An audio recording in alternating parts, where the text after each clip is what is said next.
question. So I've been thinking about the progress of AI still in the context of work, and I've been my thoughts right now are that any job which only requires a human to interface with a computer, which is a lot of the office jobs that people have right Mm-hmm. now, those are all the person is going to be irrelevant soon enough. I think in a matter of years, because the AIs will be able to do the job better. In a matter If of years, you're talking about maybe 2 years. it's hard to predict. I don't know. It could be. There's a few things that would slow it down, um,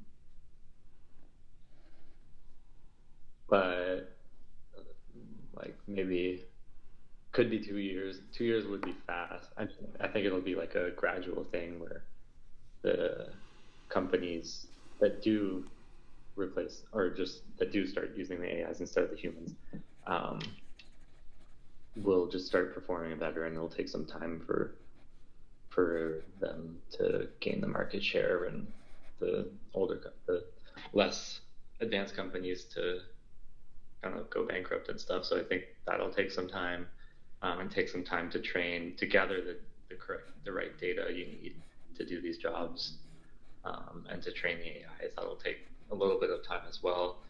Um, so a matter of years, I'd say 2 years would be fast, but I think we'll start. I mean, we already start seeing it happening, and so I think within the next 5 to 10 years, it'll be just like a ramp of more and more It'll be AIs complete. It'll be so we're talking about complete taking over.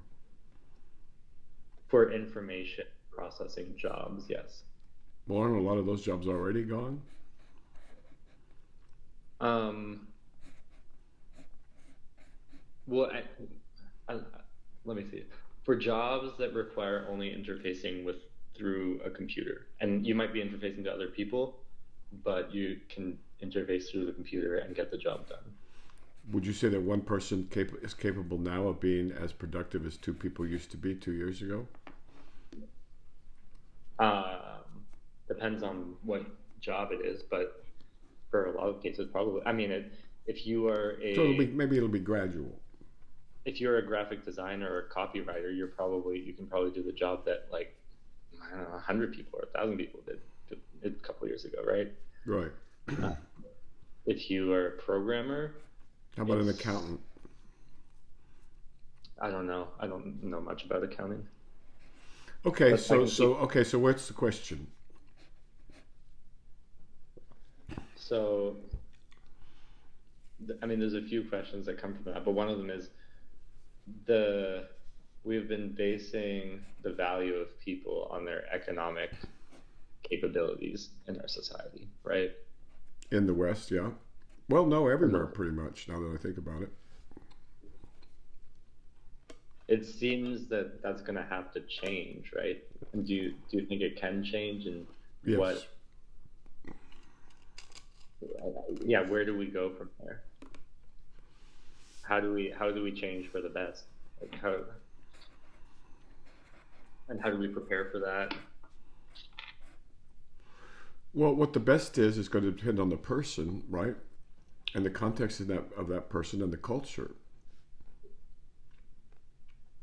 and Right. the inclinations of that person, I would guess, right? So wouldn't it depend? Yes. You hear people talking about alignment of AIs, which is kind of a riot if you consider that we've not been able to align as humanity. Yeah.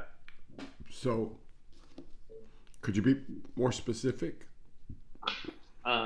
Well, one of them that I hear often is like, what about these like kids going to like getting ready to go to college? Um, right now we kind of a lot of kids go to college and they choose a profession, one that they like, but a lot to on like what's going to be economically viable, what's going to, you know, give them a job that's going to allow them to make money and be valuable member of society. Um, it seems that that's going to have to change Yeah, I because think people will be able to do almost exclusively what they enjoy. I mean, I think it's no secret this is going to be universal, not just universal basic income, but if we do this properly, there'll be universal high income. Which do you we, think that's possible? oh, absolutely. Why wouldn't it be? I don't know. Is there precedence for it? Because there's things like communism that were tried, right? How about Saudi Arabia 40 years ago when the oil Hmm. money just started flowing in? But see, there's problems with that too because people tend to take for granted whatever they have. They take for granted. It's not a problem of wealth. Americans, for example, are extremely wealthy. If you look at historically at the world or even at the United States, Right. what we take for granted as our due is, you know, I mean, just one way to think about it is in terms of foods. In order for a Right. king, I don't know, let's say 10 centuries ago, to have ice cream, food from India, food from China, food from Japan, fresh fish, and things like this, in order to even dream of those things, he'd have to be massively wealthy. Yeah. Air conditioning would be virtually impossible. Ice would be nothing that you could possibly, I mean, to get that would take 6 months of dragging a big cube down the Himalayas, right? Right. So we have extraordinary wealth already, but we also have extraordinary misery. Hmm. And much of that, of course, is because the humans have difficulty with gratitude once they have something for a while. The brain uh, habituates to it, and when you take it for granted, and then it becomes it's looked at as a need instead of a delight, right? Mm.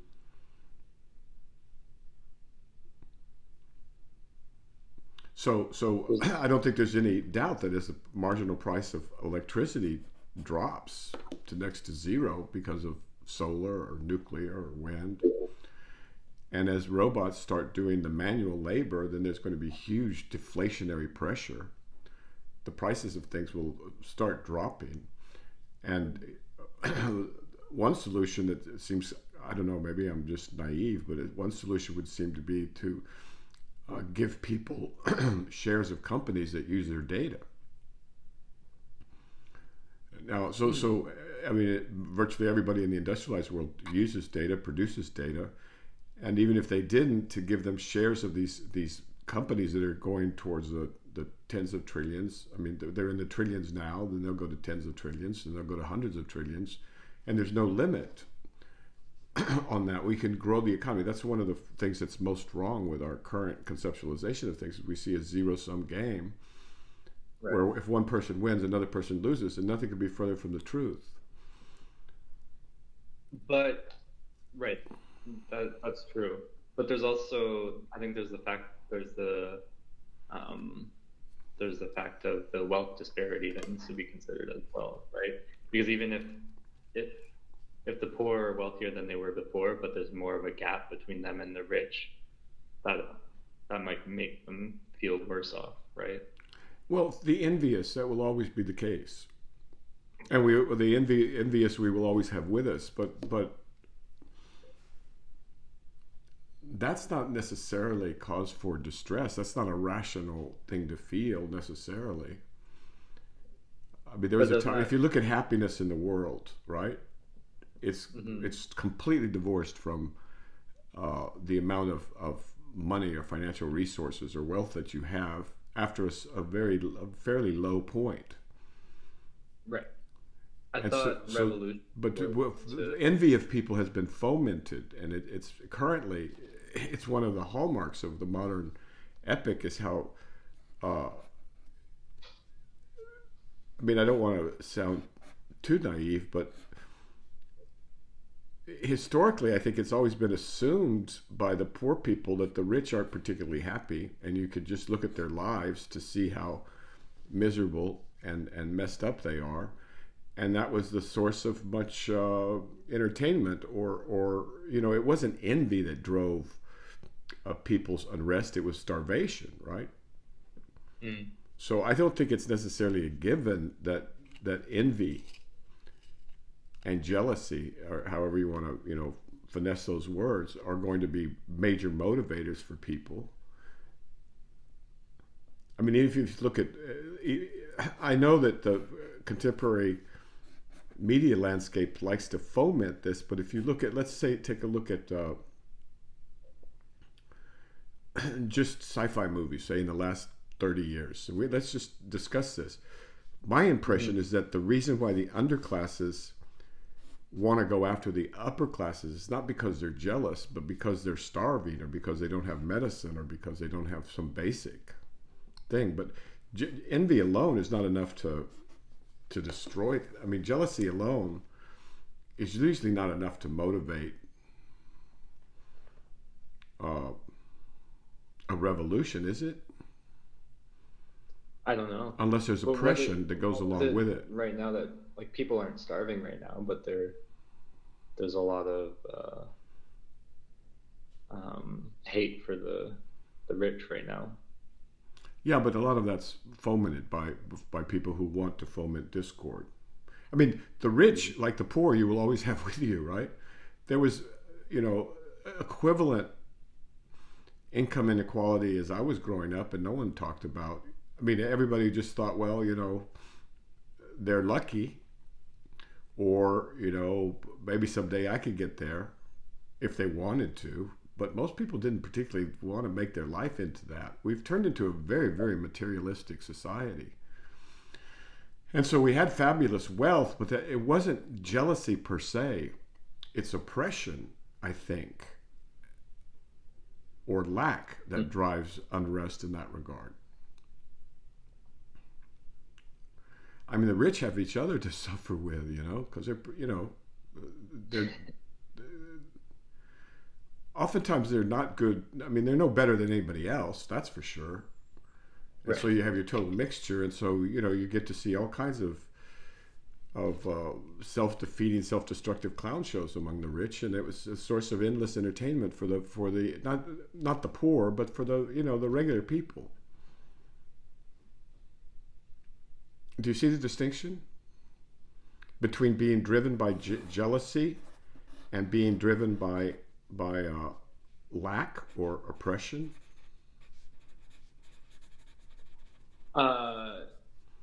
Yes. And you're saying that the envy right now of people is kind of driven by is created kind of on purpose. Well, it's multi-determined like everything. But okay, so one of the facets is so there's a whole industry that relies on clicks and attention to get attention. And there's a whole subset of the population which, I'm not saying that everybody's like this or not like this, but there are some people who have learned that for them, hating others feels better than hating themselves, right? And that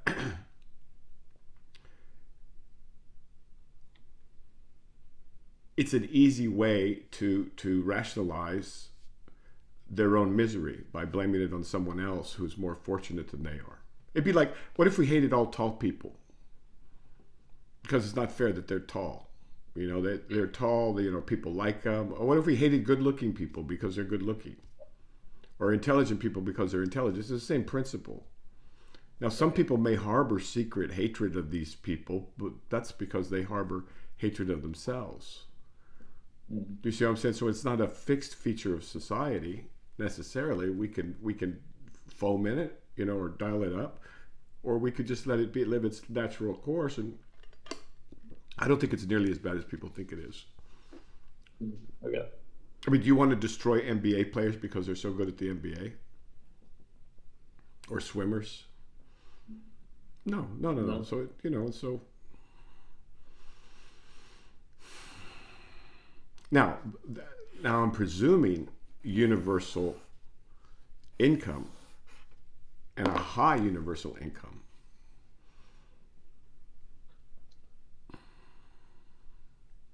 And adequate health care and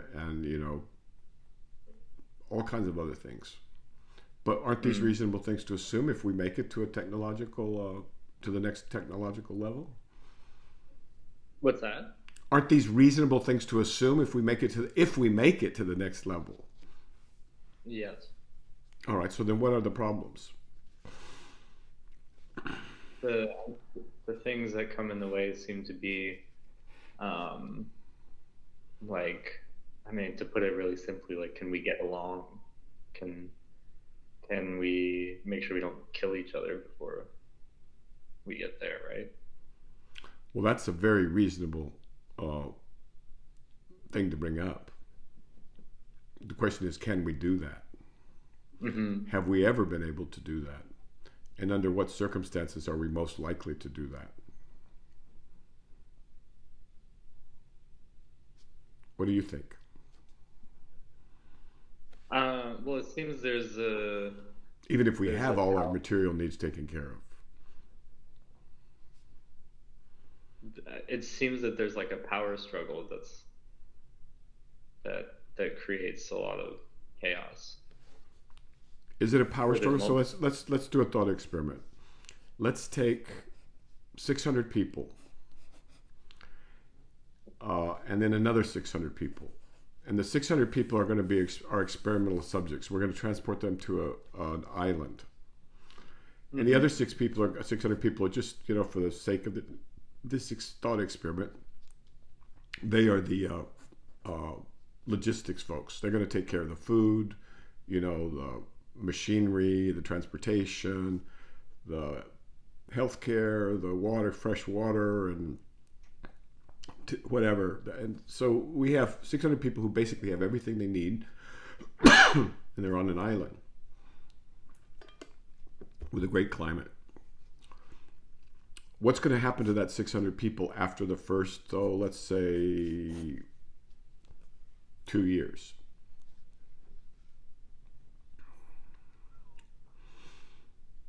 What do you mean exactly?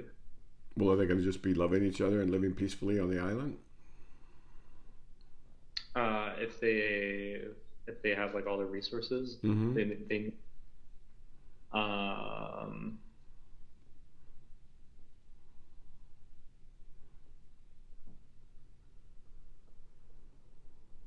I'm not sure. They might organize into hierarchies, and I think the most likely thing is they're going to split into two groups. Does that make sense to you? They'd split into two tribes. Well, there'd be an altercation. Somebody said something about somebody's hair, or they didn't like their teeth, or something like that, and then someone would side with that person, and someone would side against that person, and pretty soon, the human divides into two tribes. Yeah. Does that sound plausible? It does, yeah. Well, let's see what are other plausible scenarios? You said a hierarchy, so let's say there's a hierarchy. Yeah, somebody becomes king, Okay, and then what happens to the people underneath the king?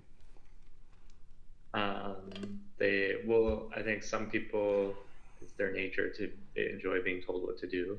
Okay, that's some of them. They're happy.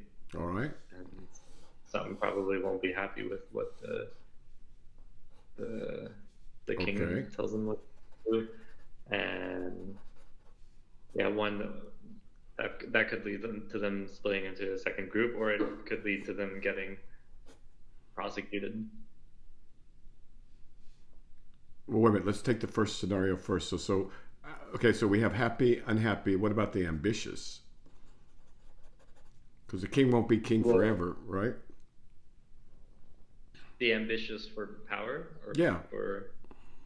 right, who want to be king, then they might organize, or they might. Someone's going to want to usurp the king. Well, if it's a dominance hierarchy, by definition, someone's going to want that dominant spot. Right. And so they're going to foment division or whatever intrigue. Right. right? So then we're back to the two tribes, but or three tribes or whatever. But what was the one that you just mentioned? You said something about, what's the other possibility? Oh, I was saying that, I mean, that second tribe, the leaders of that second tribe could be identified and be prosecuted. And Oh, okay, yeah. So then we got worse than two tribes. We've got internecine warfare. yeah, So okay, so now this is ideal situation. We're not talking about 3 billion, 4 billion right. people. We're talking about 600 people, and we're talking on an island with everything on it, and plenty of support and food and whatever they want, entertainment, etc. And we still have this problem. So this is where I think we need to focus as humanity. We've got a defect in our software if what we want to do is to get along and to prosper together. Or we have something that needs to be worked around. Right. What are we going to do?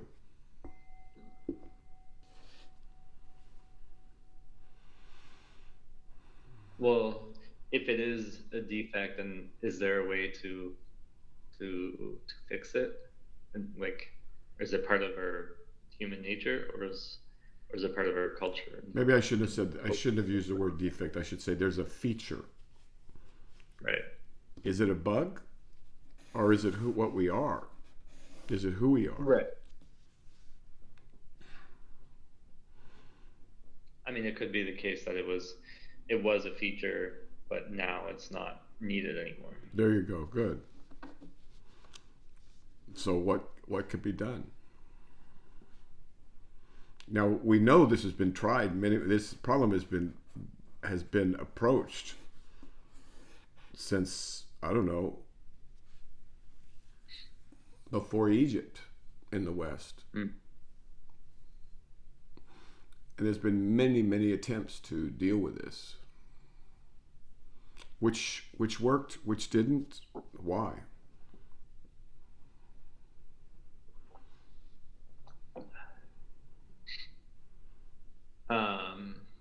Well, which do we have examples of some that worked? Well, the Roman Empire worked for a while, but they had lots of slaves. Athens worked for a while, but they had lots of slaves. Egypt worked for a while, you know. The Olmec lasted for a while.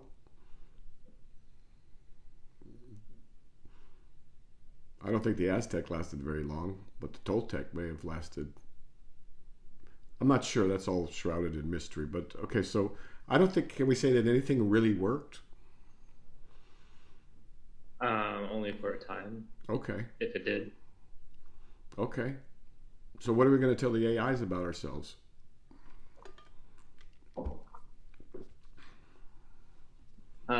Well, I mean, they're gonna know all this and more. Exactly. So what are they going to think? I'm not sure. Well, they'll probably think this kind of the same thing, that these guys are dangerous to each other and to themselves, and that they're never happy. I mean, they're never satisfied, I guess is the word. Yeah. And it's true, you know, you can even do the thought experiment yourself. Imagine you go on a great vacation, but instead of 1 month, it lasts 5 years in the same place. Right. You're going to be unhappy after a while. Yeah. So what is this feature about the human that makes it like this?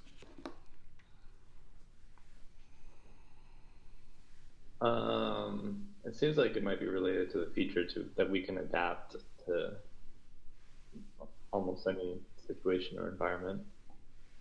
Is that anything that is new, eventually we get used to it, and it doesn't feel new anymore. You know, that may be related to something I realized at different times during my life, but I realized it again recently. That the human mind, and this is an important thing for people to know, the human mind is used to working on problems. I mean, I don't mean problems like at work or problems. I mean problem in general. That the human mind is habituated to working on some conflict that needs to be worked out, internal or external or a mixture or whatever. Mm-hmm. If you take away all that conflict, in many people, they'll appreciate it, but then their mind will create another conflict, another problem to gnaw on. It's like a dog and a bone. Right. The dog needs something to gnaw on. The human mind, it's almost like it needs to have a problem. Not everybody, but many people. Internally, if there's not a problem to work on, after a while, their mind creates one. Right. It's like the gears are moving. What's that about? It's like we have. The way I picture it is like you just have this apparatus that's constantly, that just is constantly on. It's like, I don't know, it's like your muscles in your legs. If you stop walking, they're gonna be in like, you need to keep walking, otherwise they're gonna atrophy or whatever. Interesting. But so we have a problem-solving machine, and if it doesn't have a problem, it needs to create one so it can keep on trucking. Something like that. Okay, so that's a feature? Is it now a bug? It can be if you don't have any problems, then you create false ones, which leads to misery. I should mention that one of the ways people deal with internal problems or not having a problem is they go out and create a problem in somebody else.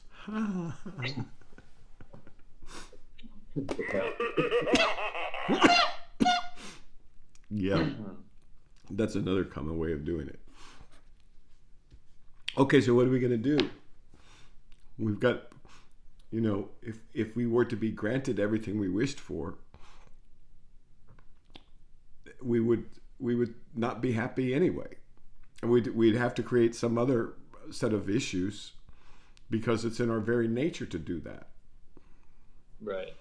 Well, some things that come to mind. I mean, it seems that we have like international sports competitions as a. Okay, that's good. Yeah, and the Romans were great at that. Yeah. Right, as a stand-in for our nature of wanting to be in conflict. Interesting.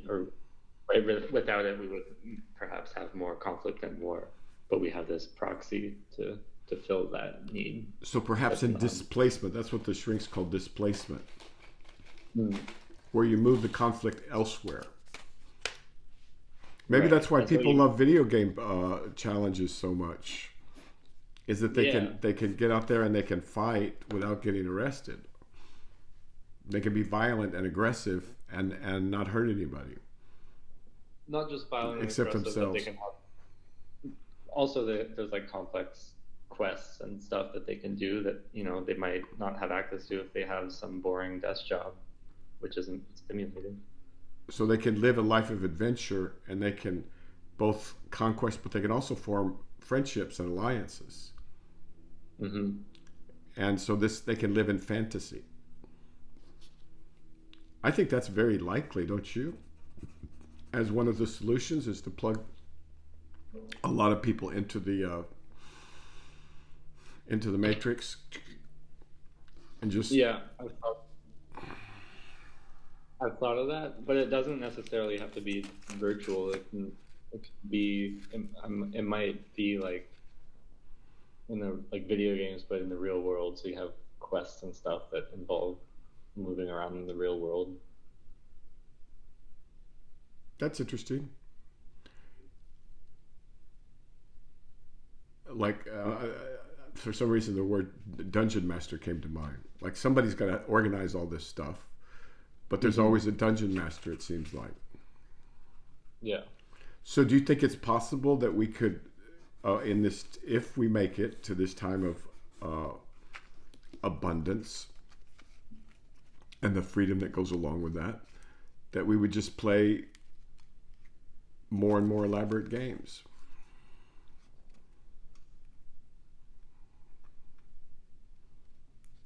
It's possible. That would be interesting.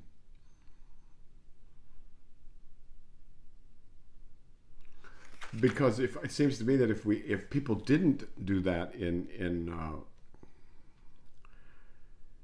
It's and a thought comes to mind. If you look at the market caps of sports and video games, I think that would be evidence of a trend, what right? is what is video games now, 32 billion or something like that, or what is it? Can you look that up real quick?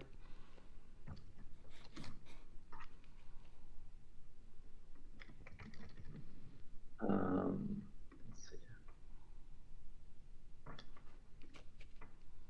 In 2024, video game market is projected to reach a revenue of 280 billion. 280 billion, a third of $1 trillion in video games, and those aren't that expensive to distribute. No, not at all. So 280 billion dollars. That's globally, right? Globally, and that's a big industry. Doubled in the last 5 years. So it's doubled in the last 5 years, and there's no reason to think it's going to slow down with better graphics, less expensive, faster, etc. Yeah.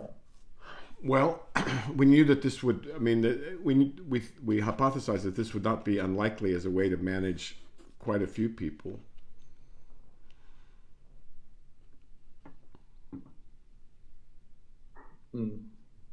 What about the rest of people? See how I created a problem? Why doesn't humanity just go gently into that good night of like strapping on a pair of goggles and living in that artificial reality?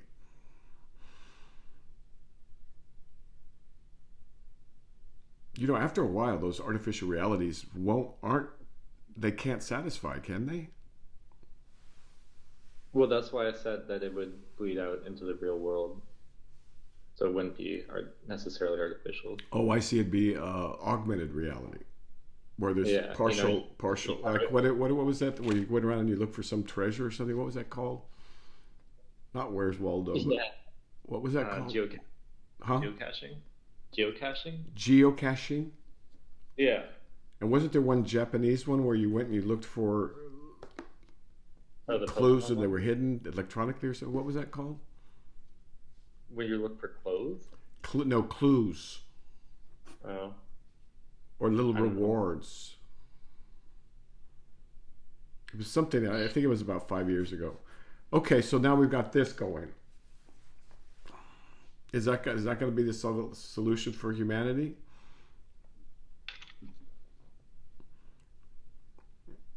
At one level, perhaps, but then at the level of the developers, people are going to compete to see who can have the most humans in their games, right? Yeah. Interesting.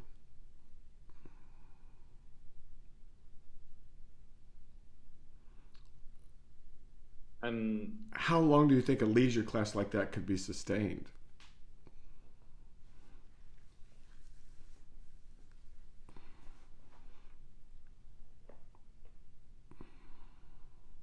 I don't know. And so the other thing that comes I think we should start finding out. Go ahead. I'm sorry, what? The other something comes to mind, the book by Doris Lessing, The Marriages of Zones 4, 5, and 6. Say more. Doris Lessing is a extraordinary woman, extraordinary writer, by the way. If you haven't heard of her, she won the Nobel Prize for Literature. She's a Sufi, but she wrote in English. Brilliant. English was her native language. Brilliant, brilliant, brilliant woman of incredible realization. Say more. So in this book, there's takes place on kind of a version of Earth, but there's three in this book. There's 3 different zones that they talk about and that people live in, and they kind of represent different stages of development of conscious development. Of society. And consciousness, yeah, but represented as 3 different zones physically and 3 different societies essentially. Okay, so on one Earth, there's 3 different societies in different zones. right? And they're demarked by like This physical is space regions. fiction, by the way, although it's really very sensitive to to nonfiction. But go ahead. So at least describe the zones a bit. So it's zones. I think it's 3, 4, and 5. Mm-hmm. Uh, let me 3, 4, and 5. So the lower zone 3, is like I think it's like sort of like a desert, and the people there are very primitive, live in tribes, and they like They're militaristic. pillage. No, this one's the lower one. The middle one's militaristic, but Okay. the lowest one is tribal, and they I'm have a sorry. lot of The conflict. middle one is what? So zone 3 is the tribal one. It's very there's a lot of conflict, and they're very barbaric. I know these Zone smaller tribes 4, are a big tribe. I think I'm not sure. Okay. They don't talk that much So about they're 3. tribal and they're not technologically very advanced. Yeah, All right. and then zone 4 is more technological advanced, but it's militaristic and very like brutalist. But they don't have any enemies anymore in that zone, and so they've got the remnants of military um, of this military culture. And so Yeah. instead of having wars, they just have mock wars or something, and they have military demonstrations where they go blow things up and all that. But their whole economy revolves around the military industry, and Kind of like where it's a we are very now, where we spend more on the military than we do on the interest of our national debt now. yeah. And so that seems to be where we are, and that's where like maybe we could have no wars, but we'd get away with just like fake mock wars in sports and video Okay, so games. would it be fair to say that the third level 3, zone 3, corresponds to, say, undeveloped or recently developing parts of, just for a shorthand, Africa, maybe parts of South America, in the Amazon jungle, or in the outskirts of Bolivia or something like that, where these people just live in kind of these tribes, and they don't have internet, they don't have technology, they don't even necessarily have cars. Perhaps. And then zone I'm 4, I'm excited about this because I think there's going to be, you have a great association. And zone 4 is basically the industrialized, militarized world. China, the Yeah. U.S. Although Doris Lessing doesn't do this, so maybe we shouldn't. So I'll refrain. But go ahead now. So all right. Now what about zone 5?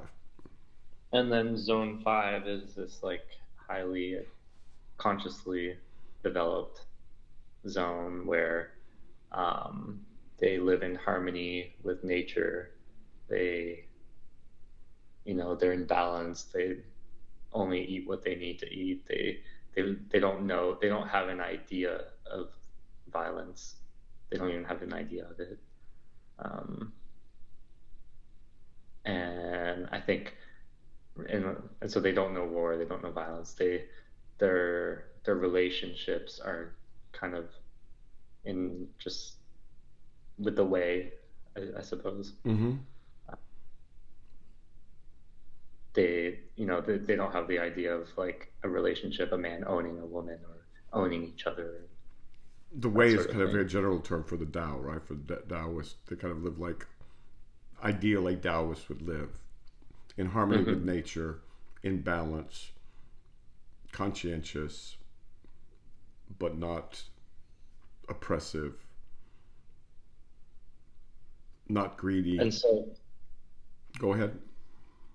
and so that seems like another alternative is the development of consciousness, where but it doesn't seem like it's anything that can be systematically done per se. It's more of a if people as a whole develop their consciousness to this level, you So there are it some people, even today, who you might say live in zone 5.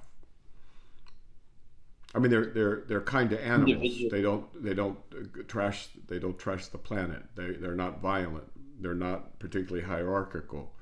they're more loving. They're more female too, right? I mean, it's kind of feminine quality to it.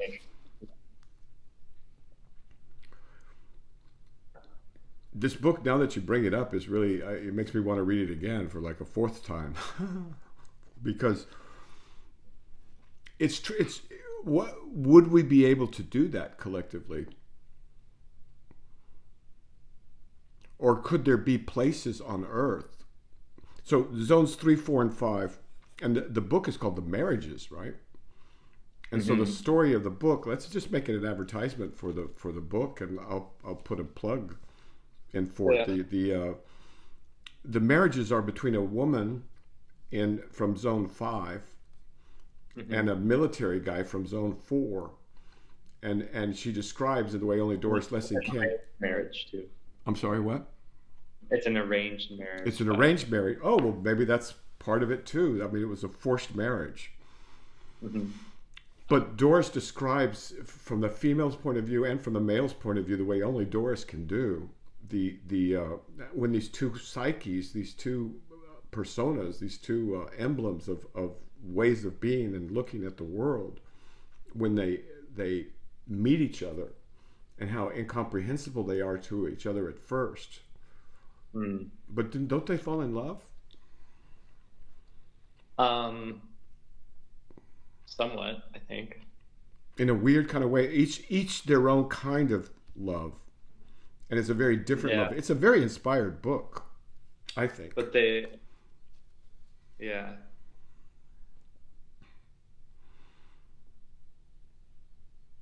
Well, there may be a glimmer of hope.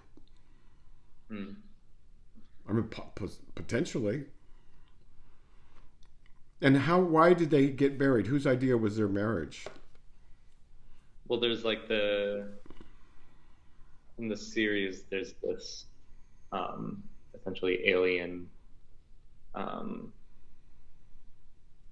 this alien planet or that's right, group Shamat, that they colonized Earth, and so they're influencing Earth from afar.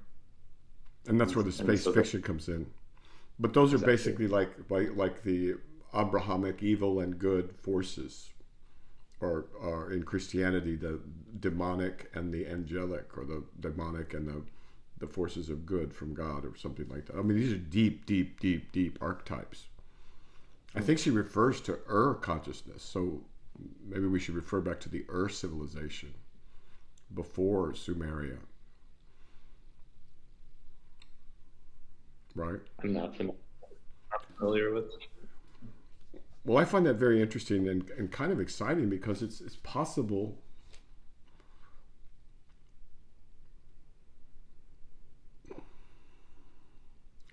First of all, it certainly seems not only possible but likely that were we to make it, that something like some segment of the human population would become zone 5. People that are more conscious, people that are more sensitive, people that are more in touch with nature and with the truth or reality or God of our situation, right? So those people will exist. And we know that zone 4 already exists and will persist, right? There's this the pylons into our culture of the militaristic impulse is so deep that it's not going anywhere.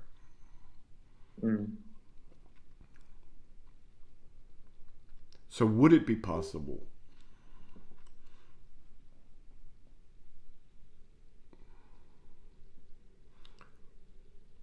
or is what our circumstance is okay, would it be, I was going to say, would it be possible for there to be a marriage between zones 5 and 4 in our world?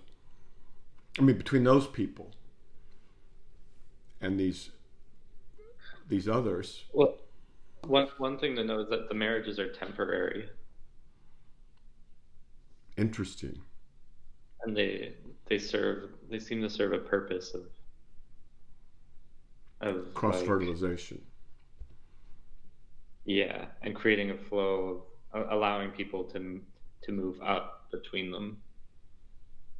So there's a direction of evolution upwards towards Yeah. zone 5. Well, even and in the book, not to give it away, but No, you don't worry about giving it away. That book's got way too much in it to worry about okay. that. Well, the woman it's the woman in zone 5 that marries a man in zone 4, and it's for her it's like it starts off as a terrible experience because zone 4 is way more brunt. Why would she want to marry some brute?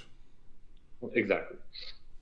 But afterwards, she goes back to zone 5, but then isn't quite comfortable or like zone 5 because she's changed now. And she's been changed by her experiences with the brute. But she then actually ends up ascending to zone 6, which is even higher zone, which is less describable. And these also correspond to levels of consciousness too, roughly. Well, perhaps in our planet of evolution, I mean, if everything were to go well,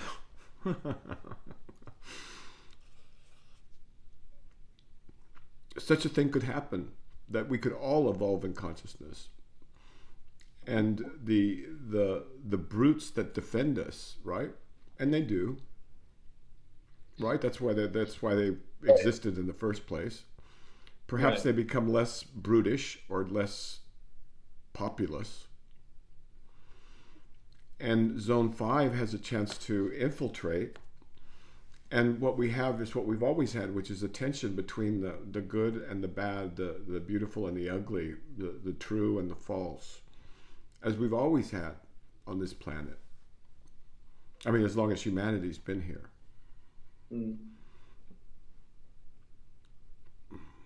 Thank you for bringing that up. I'd forgotten completely about that book. That book is actually hopeful in its own way. And it seems to indicate that. Before we go there, hold the thought, but it's even more hopeful because if you've read the next book, have you read the next book in the series? I started it, but I never got through it. All right. That makes this book seem more hopeful. What do you mean? The third book makes the second book. The second book makes the third book more hopeful, or no? The third book makes the second book look more hopeful. Well, wait a minute. Is this the second book? This is the second book, right? That one's the second, yeah. And what's the first one called? The first one's called Shikasta. Shikasta, I believe. So we have Shikasta, then we have the marriages, and then we have. Is it the Report of the Sentimental Agent, or is that book 5? I'll have to look at those. But by contrast, I should add. But that's okay. Let's just stay with this. Go back to your thought, please. What was I gonna say? That there's, if we take the idea that these represents like levels of consciousness that. And political organization. And political organization. And I mean, there's this idea that like going through hardship can like slingshot you upwards. Yeah, that's part of our world. That's part of the nature of our world, is having to go through the slog through the dirty swamps in order to have the lotus flower. Or something like that. And so would it be also fair to say that what did she call the woman from zone 5? What was her name? I keep thinking Ilya, but that's not right. Let's see. Ilya keeps coming to mind. Ilya's a similar soul.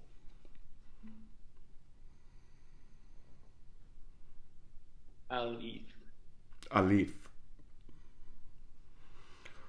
Queen of the peaceful paradise of Oh, I was wrong. It's zone 3. So they go down.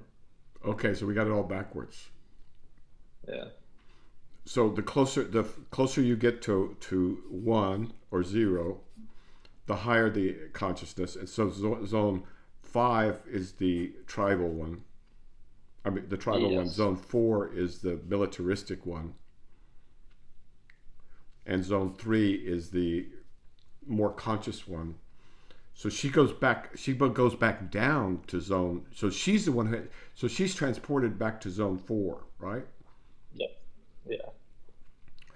And through that, she herself evolves. See what I mean about this woman's level of understanding? You know, she is attributed with an entire revolution in the West. She's considered the mother of the feminist movement. And not by accident is she considered that way. And this book, which was universally disregarded, I mean, no proper writer writes space fiction or science fiction. That's not done. But now that it's been, 50 years, 60 years, maybe people can start to see how much of a contribution this is, and a way of looking at things that's actually, I think, kind of hopeful. Is the most hopeful thing I've seen in a while.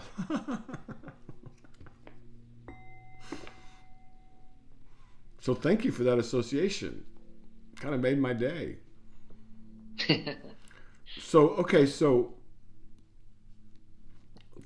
more thoughts.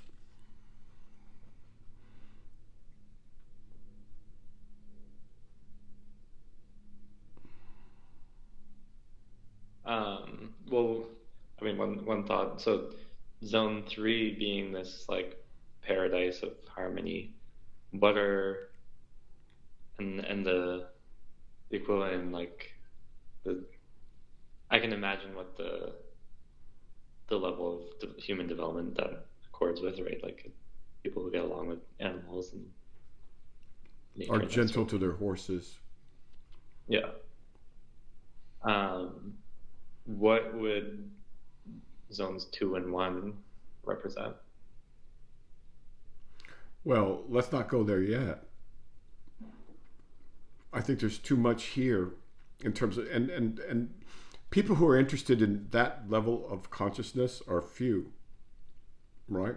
We don't Right. have many examples. We have periods of time, maybe the 5th century BC in Greece, the same period in China, and then we have the 10th century in China and Japan, and then maybe we have a little out flourishing in different epochs. But what's interesting is that some people attribute this to outside forces, that there's some irradiation that allowed the philosophical blossoming of the 5th century BC, and then another one for, I don't know, the birth of Christianity or the birth of Neoplatonism or some, I don't know, I don't want to get into all that, or the flowering of Zen in Chan in China, and then Zen in Japan and Korea and Indonesia, and then Tibet, and all, so there are people who believe that there are forces at work here far greater than what humans currently imagine, unless you're a Christian or a Jew or a Muslim, in which case they attribute it to the passing of the hand of God or something like that. Now, so then I think we're speaking primarily of spiritual realms, and I don't think the world is ready for that yet. Now, there's certain individuals that are, and they are blessed. I mean, they are blessed beyond belief. Those who can find their spiritual center and cultivate it. Because let me tell you, as an old man, there's nothing that holds you up in older age. Nothing that can hold you up except that. And it's a very hollow feeling if you look back on your life and you realize you wasted it. So there's very good news for people who are so inclined. But for the purpose of this discussion, I'm interested in thinking, we're going to have to take our evolution seriously, and we're going to have to do it consciously, and we can't just outsource it to a machine who's a dumb brute, basically. Not just basically, it's a dumb brute. And there's nothing on the horizon that makes me think it's going to be anything but that. And what makes you say it's a dumb brute? Well, for one thing, it's only trained on what humans have already done and written and said. Mm-hmm. And so it's not going to be more intelligent than any of us, and look at the mess we're in. That's why I say that. And then furthermore, it doesn't have a heart. Right. So what could it possibly be? And so we're going to need to domesticate this thing.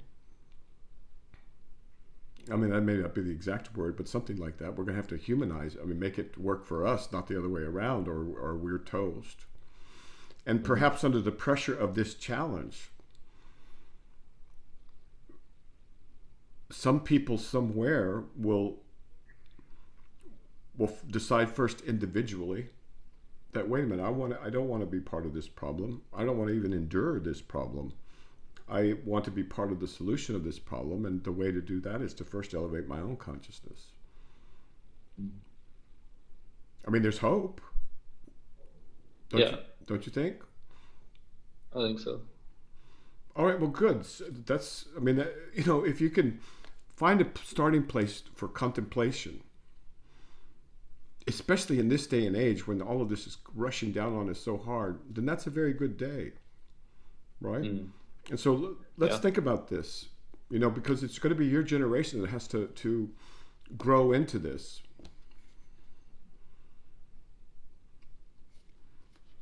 And so, you know how the Sufis are always talking about cultural anthropology and how we have to become anthropologists of ourselves now. Well, right. If there was ever a case for it, now's the time. Plus, we have the tools to easily demonstrate whatever needs to be demonstrated about what has and hasn't worked. And okay, sir. Anything else on your mind? No. Great for your association. Aren't you glad you read that book? Oh, yeah. Yeah, and so I'm going to right now tell everybody, I'm going to recommend this book. If you could read it without reading Shikasta, right? Oh, yeah. And it's easier to read. It's way easier to read than Shikasta. Okay, so I'm going to recommend The Marriages of Zones 3, 4, and 5 by Doris Lessing. Magnificent book by any criteria, whatever criteria you want to use. Maybe it wasn't so popular when she wrote it, but that was a different time. The woman was always ahead of her time. And so she is now. And I'll stop with that because I don't want to embarrass myself with enthusiasm. Okay. All right, sir? Keep on trucking and keep on thinking, because these are going to be the real problems. Finding a job, that's only going to be a problem for a few years, maybe. 5, 10 years. This is the problem of a lifetime for the whole planet. So you guys, start thinking about this stuff. All right? Okay. Okay, sir. See you later. All right. Take care. See you next week. Bye.